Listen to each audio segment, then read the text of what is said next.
You heard it here first, guys. CBS News tried to deny that they edited Kamala Harris's 60 Minutes interview, but instead, they ended up admitting that they did actually edit it quite heavily. So former President Donald Trump said that they should be taken off the air, as he called the network incompetent.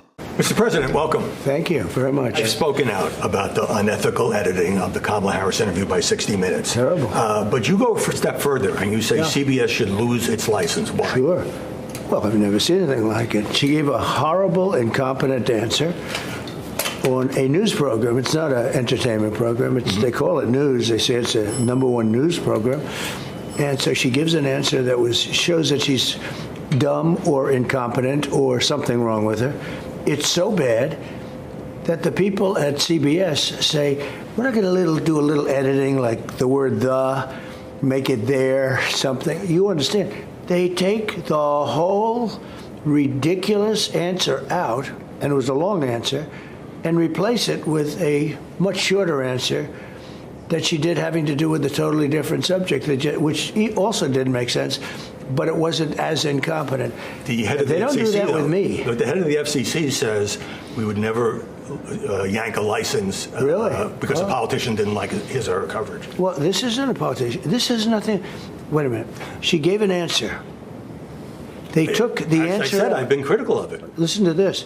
They took, just for your audience, you know about it. All right. They took the answer out in its entirety, and they put a completely different answer in that makes her look like she's normal, okay, which is about the best you're going to do. And I said, I think it's the worst thing she's done. Now, what we're doing is we're going to subpoena their records because we want to see how much else did she do. And I can tell you, I've done 60 Minutes many times, and they do with me different. They take sentences out. In other words, I'm more honored by that. But I'll have a paragraph that is a great paragraph, and they'll make it less good by just taking things out. But that's different. That you can sort of say they want to make the program shorter. You know, they always say, well, we want to shorten it up. They take a great paragraph and, they make it okay. But with her, I never knew anyone would do this. They took the whole thing out and they put a whole new thing in. I've never seen anything. I think it's the biggest scandal I've ever seen for a broadcaster. In 60 Minutes, I think 60 Minutes, I think it should be taken off the air, frankly. Now, seriously, guys, when you hear CBS's statement about the issue, you would agree. CBS has lost its credibility with the American people. The FCC Commissioner Nathan Symington, he confirmed it himself. This is something to be taken seriously. Well, the reason that we care about news distortion at all at the FCC, and the reason that we're willing to explore this possibility, even conceptually, given the strong First Amendment protections for broadcaster speech, is precisely because of this concern that we don't want the public to be misled. I think everyone agrees that deliberately misleading the public is a bad idea. And if there's some possibility that that's what took place here, then obviously we should all be upset because people go to the news in order to learn about things that they would never be able to learn about themselves. In other words, going to the news is an act of extending trust. Now, the thing about trust is that once it's lost, it's very difficult to regain. Say with me, guys, release the transcript. Yeah, release the transcript. Now, let's bring in Fox News contributor Joe Concha joining us from New York. Joe, this CBS thing is absolutely wild to me, having worked in journalism for decades, and there's a lot of pressure on CBS to release the full transcript of that interview. Ex-CBS News reporter Catherine Hareed, who was reportedly laid off earlier this year, says CBS did release the full unedited transcript of her interview with Trump back in 2020. Why won't they do the same thing here with Kamala Harris? Unless they have something to hide, James, right? So that's the thing. We know about this edit because the first clip that you showed was used in the promo leading up to the interview airing here in the U.S. on Sunday night. Then when you watch the actual interview, it disappeared like you just showed. So how many other clips are we not aware of where you use the perfect two words, word salad, was on the top of the menu? So All CBS has to do, it's very simple right now for that news division, release the entire interview on cbsnews.com. Let everyone see it from start to finish without any edits, any jump cuts. Release the transcript while you're at it, but CBS only released the transcript of the edited portion of the interview. Why is that, CBS? And when you reach out to actually ask them a question around, well, why did you do this? They won't respond or even give a comment on this. So they know they're caught. The question is now, what happens from here? Well, they've become the story, and any answer that Kamala Harris gave, it's not even the story anymore. I mean, why aren't they releasing it? I mean, they've got nothing to hide, right? Seriously, there needs to be some strong consequences for media corruption, and soon. Donald Trump is going to take our country back. You heard? Then we'll definitely have our reckoning. Mark my words, guys. Top of the list would probably be CBS News. Hot off the press, the news just broke its silence about all the editing allegations over their 60-minute interview with Vice President Kamala Harris. This just weeks after staying radio silent despite the roaring backlash over the VP interview. So yeah, it looks like somebody finally got their arm twisted, so the network published a statement addressing the people's outrage. Now, just for a little bit of context, CBS News has been taking the heat in recent days for airing two different answers to the same question in its 60 Minutes interview earlier this month with Kamala Harris. So they shared a typical word salad answer from the vice president in the preview that they aired on CBS's Face the Nation to promote the 60-minute sit-down when Bill Whitaker asked why it seemed like Israeli Prime Minister Benjamin Netanyahu wasn't listening to the U.S. But then, when they realized how much conservative commentators were having a field day with Kamala Harris's long-winded answer, well, they went ahead and cut it, and in the actual show, instead, they showed a shorter Harris answer to the exact same question. The Center for American Rights even argued that the discrepancies amount to deliberate news distortion, a violation of FCC rules governing broadcasters' public interest obligations, and formally complained to the FCC. This is quickly spiraling out of hand for CBS here, folks. And so now CBS is defending itself and basically saying that they gave an excerpt of our interview that used a longer section of her answer than on 60 Minutes. Same question, same answer, but a different portion of the response. Okay. They also try to explain it away, basically saying that when they edit an interview, whether a politician, an athlete, a movie star, they strive to be clear, accurate, and to the point. The portion of her answer on 60 Minutes was more succinct, which allows time for other subjects in a wide-ranging 21-minute long segment. Now, do you see the same problem as I do, guys? I mean, first, this statement is weak sauce, especially since CBS News has still yet to release an unedited video or full transcript of the interview. The Trump campaign also pointed out the contradiction in CBS News' statement. They said 60 Minutes just admitted to doing exactly what President Donald Trump accused them of doing. They edited a different response from a different part of her answer to make Kamala Harris sound less incoherent than she really was. So for the Trump campaign, CBS's statement is not a denial, it's an admission that they did exactly what they were being accused of. They therefore conclude that this is yet another reminder of how hopelessly biased 60 Minutes is, and how correct President Trump was to decline their invitation to be subjected to their fake news hackery. And last but not least, they asked CBS to, say it with me guys, release the transcript. So as Donald Trump said in his scathing sit-down interview with Howard Kurtz, he's never seen anything like it. She gave a horrible, incompetent answer on a news program. And so she gives an answer that shows that she's dumb or incompetent or something's wrong with her. It's so bad that the people at CBS say, we're going to do a little editing here. It was a long answer and replaced it with a much shorter answer that had to do with a totally different subject, which really also didn't make any sense, but it wasn't as incompetent. So Donald Trump's been voicing his concerns on Truth Social, saying that her real answer was crazy or dumb, so they actually replaced it with another answer in order to save her or at least make her look better. He called the whole thing a fake news scam, which is totally illegal, and then he called for the FCC to take away the CBS license for what he called election interference. He said that she is a moron, and the fake news media wants to hide that fact. He also slammed the liberal news network during a speech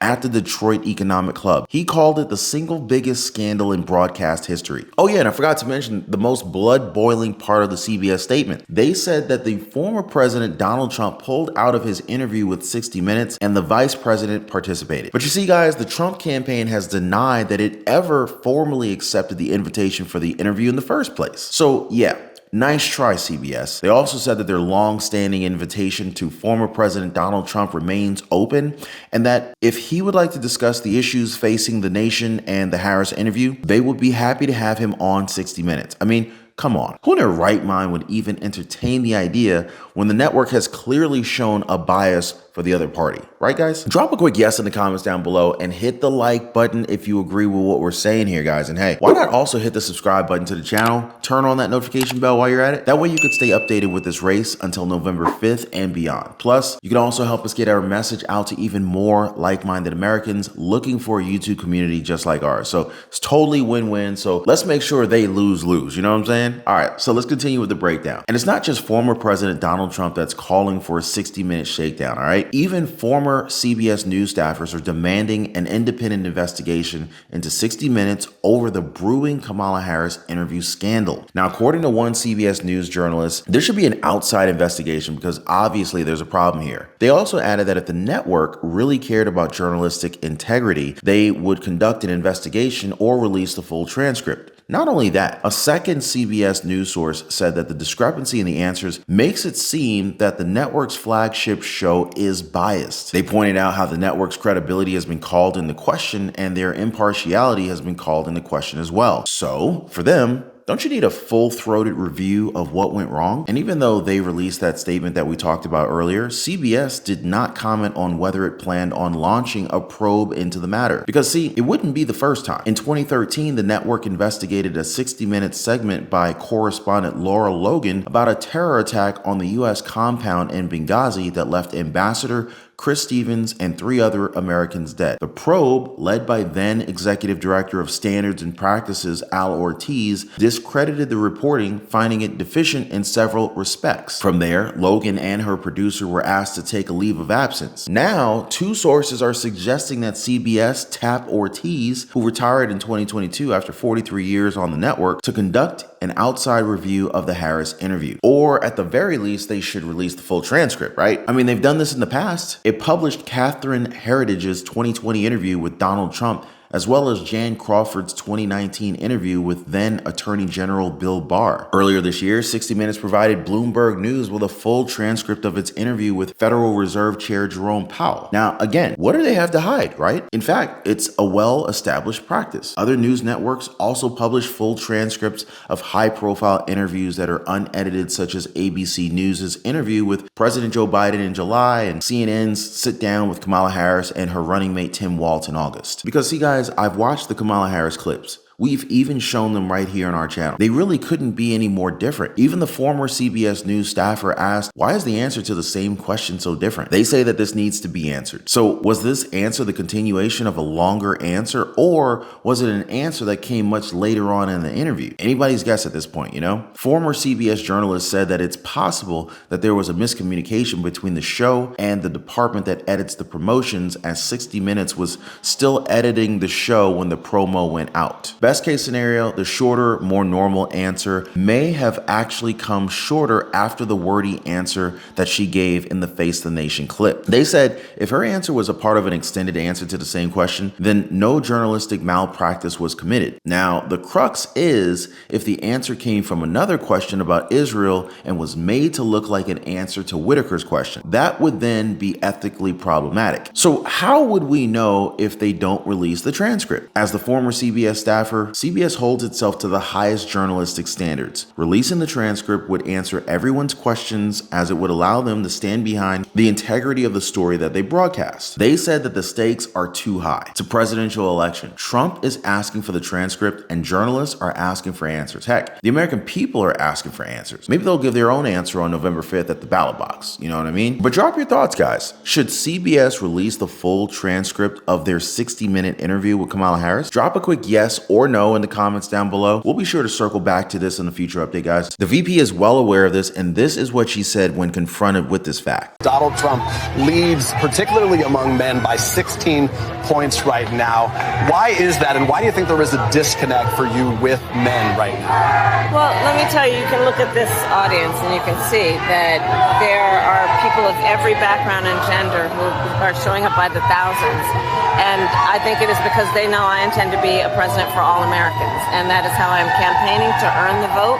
of every American, So what explains not that? only about their gender, but about their geographic location, and unburdened by who they may have voted for in the past. Now, I'm not even going to comment on that because she pretty much answered with a whole lot of nothing. The reality is that many look at Donald Trump and they see an actual person, someone that they feel like they could kind of talk to without receiving the exact same canned response over and over. Kamala Harris, though, her and her campaign has made her look like a puppet, one that only works with either a teleprompter or a script. Does not have to abandon their faith or deeply held beliefs to agree the government shouldn't be telling her what to do.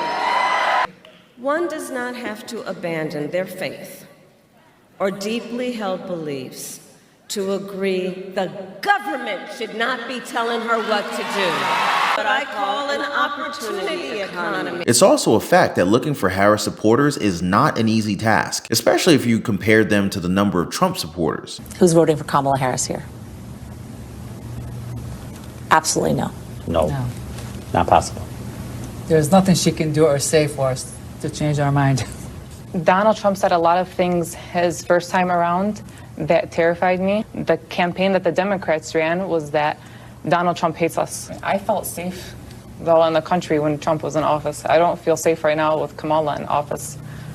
So, I mean, that to me speaks more. And I will say, as we put the story together, I was hard-pressed to find someone who was voting for Kamala Harris in the Lebanese community in Dearborn. That's not a good look for Kamala. And you also have to consider how Democrats are taking this. Many of them also believe that there's no chance that she does well enough in these swing states to change the outcome of this election. One swing state that's now moving toward Donald Trump is Michigan. Multiple polling results are now showing that Donald Trump has a real edge over Kamala Harris here. And to add to that, Democratic Mayor Amir Ghalib recently honored the former president as he visited his city of Hamtramck. Mr. President, on behalf of the city of Hamtramck, and we would like to present you a certificate of appreciation for visiting our city. And I would like to call the three elected officials, if you don't mind, to join me to hand you this certificate, please. It's going to be historic for our city.